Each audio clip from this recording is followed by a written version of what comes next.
আসসালামু আলাইকুম রহমতুল্লাহি বরকাতু। আশা করি সবাই ভালো আছেন। আলহামদুলিল্লাহ আমিও ভালো আছি। দেশ ও প্রবাস থেকে যারা আমার এই ভিডিওটা দেখছেন আপনাদের প্রতি অনেক ভালোবাসা ও অভিনন্দন।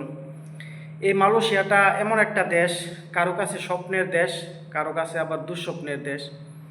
কারণ যারা নাকি মালয়েশিয়াতে অনেক স্বপ্ন নিয়ে এই প্রবাসের মাটিতে আসছিল, কিন্তু তাদের স্বপ্নের সাথে এখানে আসার পরে বাস্তবতার সাথে মিল নাই, তাদের কাছে এখন এটা দুঃস্বপ্ন হয়ে গেছে।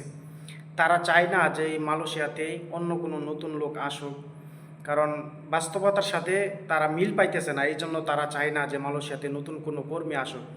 আর যারা নাকি বর্তমান সময়ে বাংলাদেশে অবশ্যই আসেন, যে আপনাদের স্বপ্নের দেশ, কেউ এই মালয়েশিয়াতে আসার জন্য 2-3 বছর, কেউ 1 বছর, আরও অনেক বছর অপেক্ষা করতেছেন, কিন্তু সুযোগ করে আসতে পারতেছেন না, তাদের কাছে এই মালয়েশিয়াটা স্বপ্নের দেশ, যে কবে এই মালয়েশিয়াতে আসতে পারবেন। আর এই প্রবাসে আসতে পারলে অবশ্যই বাস্তবতা কী জিনিস এটা আপনি চিনতে পারবেন, নিজেকে নিজে চিনতে পারবেন।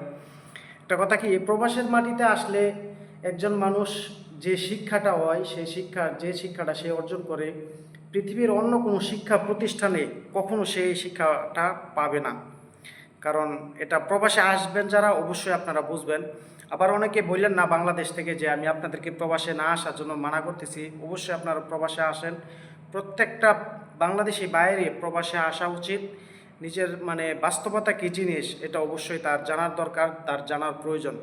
কারণ আমরা বাংলাদেশে থাকলে অনেকে বাবার হোটেলে খাই, কিংবা সঠিক মতনে কাজ করে না, একদিন কাজ করলে 2 দিন কাজ করে না।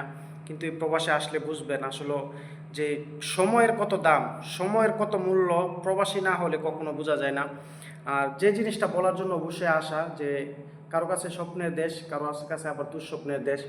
যে বিগত 2-3 দিন আগে একটা নিউজ দেখলাম যে মালয়েশিয়াতে প্রায় 200-র উপরে কর্মী তারা কোম্পানিতে আছে, প্রায় 8 মাসের বকেয়া বেতনের জন্য তারা রাস্তায় নামছে। তারা রাস্তায় নামে মানববন্ধন করতেছে। দেখেন, এখানে প্রায় 200+, 250-র মতো লোক হবে বাংলাদেশি শ্রমিক, যে তারা 8 মাসের বকেয়া বেতন পাইতেছে না। এখানে অনেকে বলতেছে যে ভাই, বাড়ি থেকে 4 লক্ষ, 5 লক্ষ, 6 লক্ষ টাকা ঋণ করে আসছে, বাড়িতে কোনো কিছুই বুঝাইতে পারতেছি না। এজন্যই বললাম যে কথাটা দুঃখ হলো যে এই প্রবাসে। আর একটা কথা হলো, প্রবাস জীবনটা অনেকেরই আপনার দুঃস্বপ্ন হয়, বেশিরভাগ লোকেরই। আর কিছু লোকের স্বপ্ন হয়, কারণ প্রবাসটা হলো ভাগ্য। খুব কম সংখ্যক লোকেরই ভাগ্য ভালো হয়, আর বেশি সংখ্যক লোকেরই আপনার ভাগ্যটা খারাপ হয়, বাস্তবতার সাথে মিল পায় না।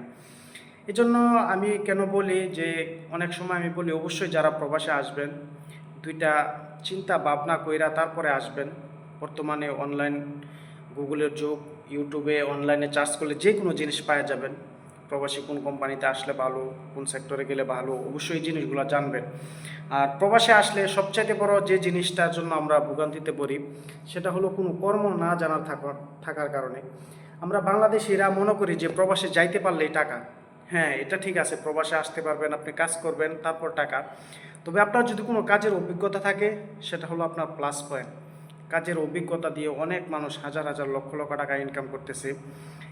এজন্য যে আমরা বাংলাদেশ থেকে আসার সময় আমরা চিন্তা করি যে প্রবাসে গেলে কোনো কাজ শেখার প্রয়োজন নাই।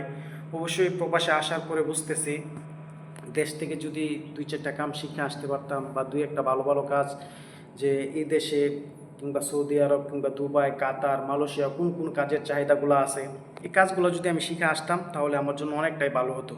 কিংবা আমি যদি এই বিষয় না আসা অন্য বিষয়ে আসতাম তাহলে আমার জন্য ভালো হতো। এজন্য যে বাস্তবতার সাথে মিল না হওয়ার কারণে কারো স্বপ্নের দেশ, কারো দুঃস্বপ্নের দেশ।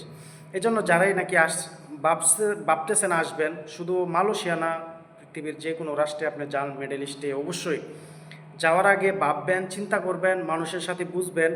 অবশ্যই অন্য কারোর সাথে বুঝলে আপনাকে সবাই না করবে। যারা নাকি কোনো প্রবাসীর সাথে যদি আপনি বুঝতে চান, তাহলে প্রত্যেকটা প্রবাসী বলবে যে প্রবাসে আসিস না, যে 4 থেকে 5 লক্ষ, 6 লক্ষ টাকা দিয়ে প্রবাসে আসবি, দেশে 2-4টা গরু পাল, কিংবা অন্য একটা বিজনেস কর। এটা অবশ্যই সবাই বলবে, আমিও বলি। কিন্তু আমার কথা হলো, প্রত্যেকটা বাংলাদেশি বাইরেই প্রবাসের মাটিতে আসা উচিত। যে বাস্তবতা কী জিনিস সেটা তার দেখার প্রয়োজন, সেটা থেকে তার শিক্ষার প্রয়োজন। যদি প্রবাসে না আসে তাহলে সে কখনো বুঝবে না। আমরা যখন দেশে ছিলাম, আমরা আমাদের বন্ধু বান্ধব তাদের সাথে যখন কখনো বলতাম প্রবাসে আসার জন্য, তারা মানা করতো অবশ্যই। আর আমিও যদি এখন মানা করি অনেকে বলবে যে ভাই দেশে যাওয়ার জন্য না ভাই, অবশ্যই মানে প্রবাসে আসলে বুঝবেন, মানে যে জিনিসটা আমি বাড়ি বাড়ি বলতেছি, প্রবাসে আসলে বুঝবেন প্রবাস কী জিনিস, যেটা আমরা দেশে থাকতে বুঝি নাই। এজন্য যারা নাকি ভাবতেছেন অবশ্যই মালয়েশিয়া স্বপ্নের দেশ, ইনশাল্লাহ ভাববেন, চিন্তা করবেন, বুঝবেন, তারপরেই মালয়েশিয়াতে আসবেন। আর যেহেতু 4 থেকে 5 লক্ষ 6 লক্ষ টাকার বোঝা এখানে, অনেকে ক্যাশ টাকা দিয়ে আসতে পারে না, অবশ্যই ঋণ টিন করে আসে।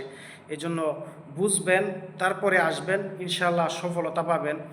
না বুঝা কারো হাতে নিয়ে পাসপোর্ট তাড়াতাড়ি যে বললো জমা দিয়ে দিলেন, চলে আসলেন, তারপর কিন্তু নিজের ভোগান্তিতে নিজেই পড়বেন। এই জন্য বুঝবেন, তারপরেই প্রবাসে আসবেন। আর যে দুঃখের বিষয়টা সেটা হলো যে মালয়েশিয়াতে প্রায় 200-র উপরে কর্মী, যে তারা কোম্পানি থেকে প্রায় 8 মাসের যে বকেয়া বেতনের জন্য তারা রাস্তায় নামছে।